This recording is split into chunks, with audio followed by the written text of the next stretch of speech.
बिस्मिल्लाहिर्रहमानिर्रहीम, अस्सलाम वालेकुम। आज के इस वीडियो में हम सॉल्व करने लगे हैं एसपीएससी का इंग्लिश प्रेसियन कंपोजिशन का पेपर जो कि कल हुआ है।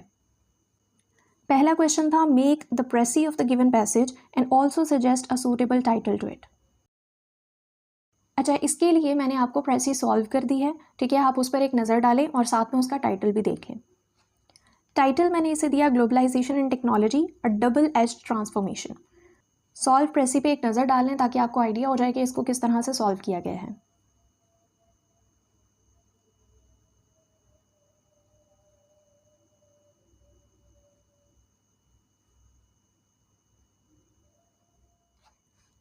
नेक्स्ट क्वेश्चन था read the following passage carefully and answer the question which follow. This was a passage और उसके बाद जो क्वेश्चंस दिए गए हैं वो ये हैं, ठीक है। पहला क्वेश्चन है right in your own words the various opinions given in above paragraphs. ऊपर वाले पैराग्राफ्स में जो मुख्तलिफ ओपिनियन दी गई है उसको अपने अल्फाज में हमने लिखना था। इस पैसेज में टोटल 4 पैराग्राफ्स थे और हर पैराग्राफ एक ओपिनियन दे रहा था। तो देख लेते हैं कि उन चारों पैराग्राफ्स में बताई हुई ओपिनियंस क्या थी। पहला पैराग्राफ ओपिनियन दे रहा था हैबिट ऑफ रीडिंग के बारे में, ठीक है, कि a person who develops the habit of reading from a young age is truly fortunate. Books become a source of pleasure, instruction, and inspiration. Such a person never feels lonely or bored, as reading fills their leisure time with meaningful activity. Books are more valuable than material wealth, containing noble ideas and high ideals. A life without reading is considered empty and poor.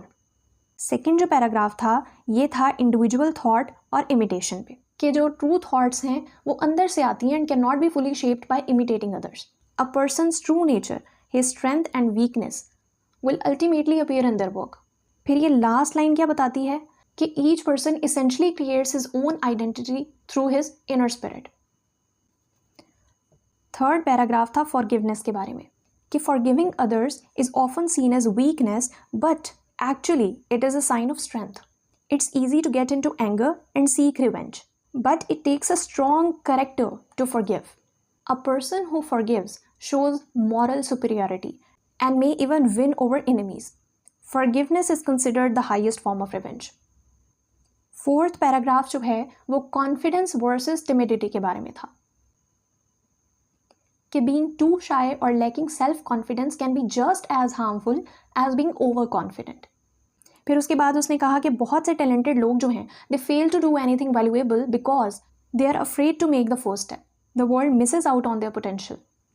और last line में उसने कहा है कि a healthy level of self confidence is essential for achieving success. ठीक है, 4 various opinions जो कि अबव पैराग्राफ्स में दी थी मैंने आपको 1 by 1 अपने अल्फाज में एक्सप्लेन कर दी हैं। नेक्स्ट क्वेश्चन क्या था, which of the above paragraphs appeals you the most, give reason. कि इन चारों में से आपको कौन सा पैराग्राफ जो है वो सबसे ज़्यादा अपील करता है। मैं अगर अपनी बात करूँ तो जो मुझे अपील करता है वो है थर्ड पैराग्राफ। रीज़न क्या है, because it delivers a powerful message that true strength lies not in revenge but in forgiveness. Third question है what adjective you find in above paragraphs write them down.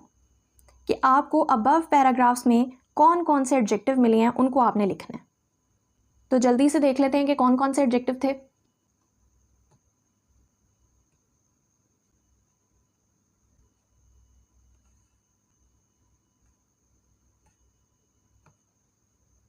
पहले paragraph से ये adjectives आए, second में से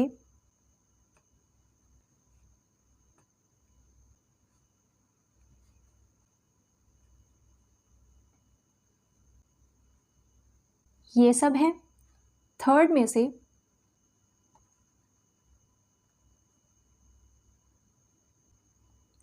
ये 4, fourth में से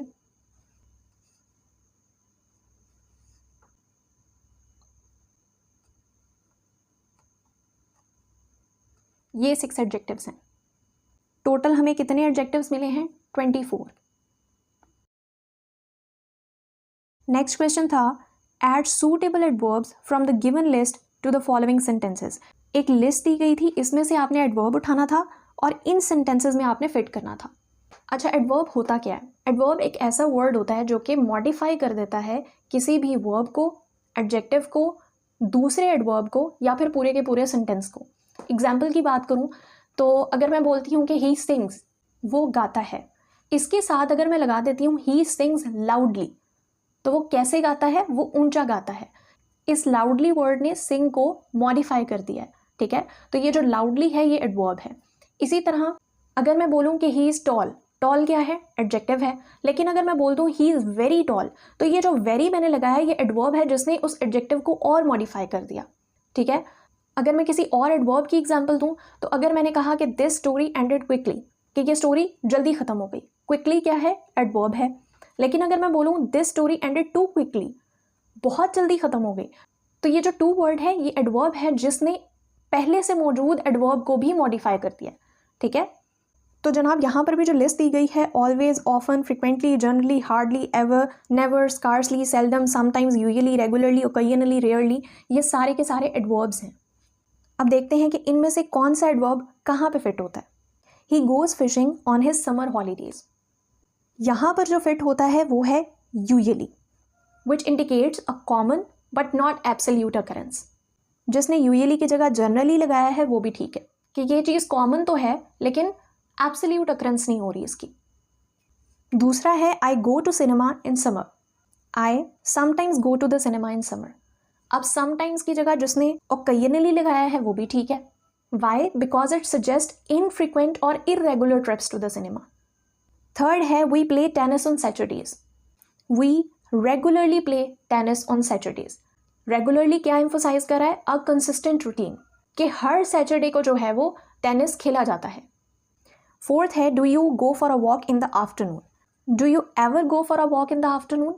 क्यों यूज हुआ है यहाँ पर? To ask if something has happened at all, कि ऐसा कभी हुआ है या नहीं।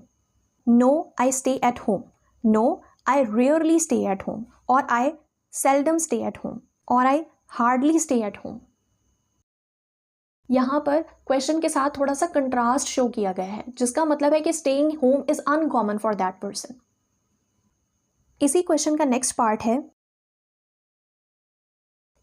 Change the narration of the following. अगर डायरेक्ट स्पीच है तो उसको इनडायरेक्ट में करना है, और अगर इनडायरेक्ट है तो उसको डायरेक्ट में करना है। पहला है they said to her what are you going to do in the next week. इसको कैसे चेंज करेंगे? They asked her what she was going to do in the following week.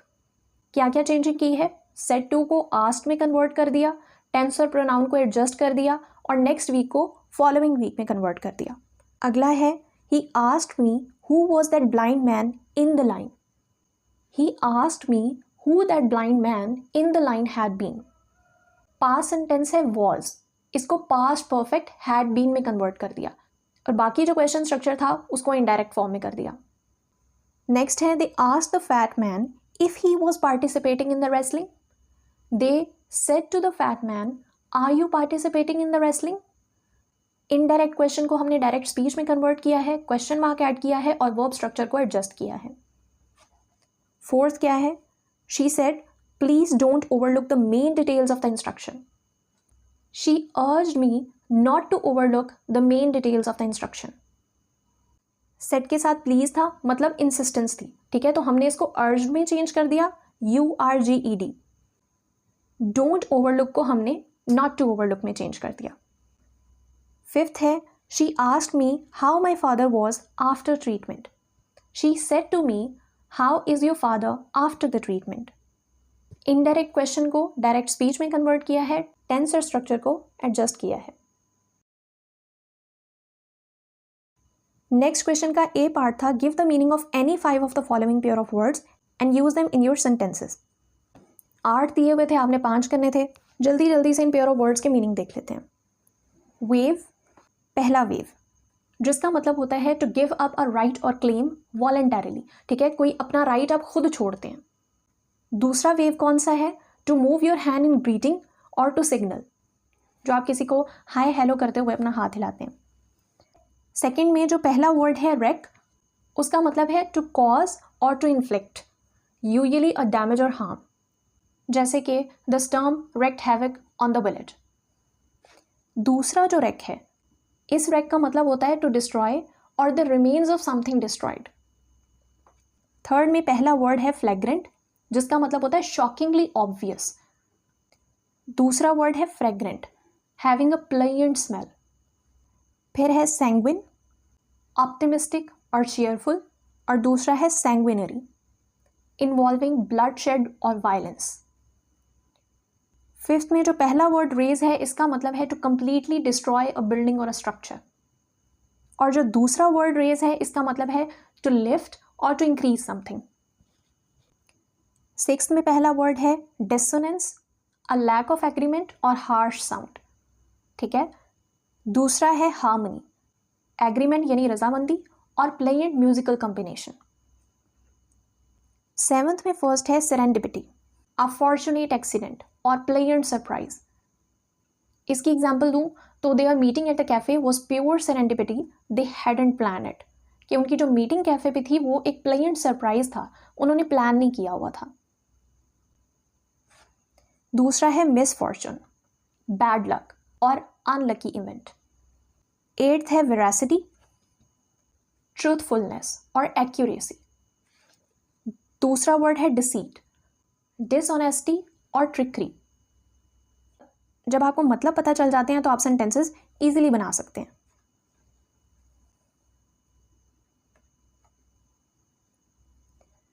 B part था correct any 5 of the following sentences, कि इनमें से कोई से भी 5 आपने करेक्ट करने थे। पहला है she is tired but she will finish her work. अच्छा, यहाँ पर जो बट लगा है ये ग्रामेटिकली इनकरेक्ट नहीं है, ठीक है। बट अगर हमने इसको चेंज करना हो या इस सेंटेंस को हमने करेक्ट करना हो तो बट की जगह येट लग जाता है। फॉर्मल राइटिंग में कंट्रास्ट के लिए हम लोग येट को प्रेफर करते हैं। सेकेंड क्वेश्चन है whichever book you will choose I will read it too. अच्छा, अब ये जो वर्ड होते हैं ना, whichever, whatever, whenever, ठीक है, इसके बाद क्या होता है, इसके बाद प्रेजेंट टेंस लगता है बजाय फ्यूचर टेंस लगने के। तो यहां पर करेक्शन क्या होगी, whichever book you choose I will read it too. Third है whatever you will do please be careful. Same वही, वट एवर लगा है तो यू विल डू नहीं होगा, यू डू होगा। However hard you try but you can not change the past. However लगा हुआ है, however already introduces the contrast, ठीक है। तो ये जो बट है ना, इसकी जरूरत नहीं है। However hard you try, you cannot change the past. Fifth है as long as you are here and I will be happy. As long as ये कंजक्शन के तौर पर काम कर रहा है, ठीक है। यहाँ पर and की ज़रूरत नहीं है। नेक्स्ट है no matter what you say, however I will not believe you. यहाँ पर no matter what लग गया है, ये ऑलरेडी कन्वे कर रहा है कंट्रास्ट को, ठीक है। सो यहाँ पर however की ज़रूरत नहीं है। उसके बाद लास्ट क्वेश्चन पे आ जाते हैं। इसके ए पार्ट में हमने सिनोनिम्स बताने थे और बी पार्ट में हमने एंटोनिम्स बताने थे। पहले सिनोनिम्स देख लेते हैं। पहला वर्ड है लैगर्ड। लैगर्ड का मतलब होता है समवन हु इज स्लो और फॉल्स बिहाइंड। इसके सिनोनिम्स क्या हो सकते हैं, स्लगर्ड और स्ट्रैगलर। सेकंड है स्टॉन्च। स्टॉन्च का मतलब होता है लॉयल और फर्म। इसके सिनोनिम्स क्या हो सकते हैं, steadfast, loyal, faithful, resolute. Third है टर्जिड। टर्जिड का मतलब क्या होता है, स्वॉलन और पॉम्पस। अगर हम स्वॉलन वाली साइड पे जाएं तो इसके सिनोनिम्स जो हैं वो ब्लोटेड और डिस्टेंटेड हो सकते हैं, और अगर हम पॉम्पस की बात करें तो इसके सिनोनिम्स जो हैं वो बॉम्बास्टिक और ओवरब्लोन हो सकते हैं। फोर्थ है हाफ विट। हाफ विट का मतलब होता है अ फुलिश पर्सन। तो इसके सिनोनिम्स क्या होंगे, सिंपलटन, डोल्ट और may be a fool. Fifth है पाल्ट्री, मीन्स समथिंग स्मॉल और इनसिग्निफिकेंट। इसके लिए जो वर्ड सिनोनिम्स के तौर पे यूज हो सकते हैं वो है megger, trifling, negligible etcetera. Onerous. Onerous का मतलब होता है बर्डनसम और डिफिकल्ट। इसके लिए सिनोनिम्स कौन से यूज होते हैं, arduous, oppressive, taxing etcetera. Seventh है फर्टिव। फर्टिव का मतलब होता है सीक्रेटिव, मतलब छुपा के रखना या छुपा के रखने वाली चीज़। Words like sly, covert, clandestine etcetera, ये जो हैं वो इसके सिनोनिम्स हो सकते हैं। 8th है डिन्यूट। डिन्यूट का मतलब होता है टू स्ट्रिप और मेक बेयर। सो स्ट्रिप, डाइवेस्ट, डिप्राइव और क्लियर, ये जो है वो इसके सिनोनिम्स हो सकते हैं। 9th है एक्साइज, टू रिमूव और कट आउट। तो सिनोनिम्स क्या होंगे? Remove, eradicate, delete etcetera. 10th है प्रिकॉशियस। प्रिकॉशियस का मतलब होता है डेवलपिंग अर्ली। तो इसके लिए वर्ड्स क्या यूज हो सकते हैं? एडवांस्ड, गिफ्टेड, अहेड और मैच्योर। अब बी पार्ट की तरफ आते हैं, जिसमें हमने क्या बताने हैं? एंटोनिम्स बताने हैं, यानी कि ऑपोजिट बताने हैं। पहला है जेस्ट। जेस्ट का मतलब होता है एंथुजियाज्म और एक्साइटमेंट। तो इसके लिए जो एंटोनिम यूज हो सकता है वो हो सकता है एपैथी और बोर्डम। सेकेंड है एक्मे। एक्मे जो है वो पीक और हाईएस्ट पॉइंट होता है। इसका ऑपोजिट क्या होगा? कोई भी लोएस्ट पॉइंट। तो उसके लिए जो टर्म यूज होती है वो होती है बॉटम और नादिर। थर्ड है indignant. Indignant is feeling angry और annoyed at an unfair treatment. तो इसका ऑपोजिट क्या होगा? कंटेंट और प्लीज्ड। फोर्थ है अनएक्सेप्शनल। अनएक्सेप्शनल का मतलब है ऑर्डिनरी, ठीक है। इसके लिए जो एंटोनिम यूज होगा वो होगा एक्सेप्शनल और एक्स्ट्रा ऑर्डिनरी। फोर्थ है स्क्रैम्बल। स्क्रैम्बल का मतलब है मिक्सअप और move quickly in a disorganised way. Opposite क्या होगा? ऑपोजिट क्या होगा? टू ऑर्गेनाइज और अरेंज नीटली। सिक्स्थ है प्रोमोट। प्रोमोट का मतलब है टू एडवांस और सपोर्ट। तो इसका एंटोनिम क्या होगा? डिमोट और hinder. Next one is assertive. Assertive means confident and self assured. इसका एंटोनिम क्या होगा? पैसिव और टिमिड। एट्थ है एन्यूई। एन्यूई का मतलब होता है फीलिंग ऑफ बोर्डम। इसका एंटोनिम क्या होगा? एक्साइटमेंट और enthusiasm. Ninth and the last is terrestrial. Terrestrial refers to the things related to the earth. तो इसका एंटोनिम क्या होगा? Something related to the space. For example celestial, like celestial bodies, for example stars. So this was a solution of SPSC's English Preceding Composition paper which was held yesterday. If this video was helpful to you, please like this video, share it to others and subscribe this channel. Thank you. Allah Hafiz.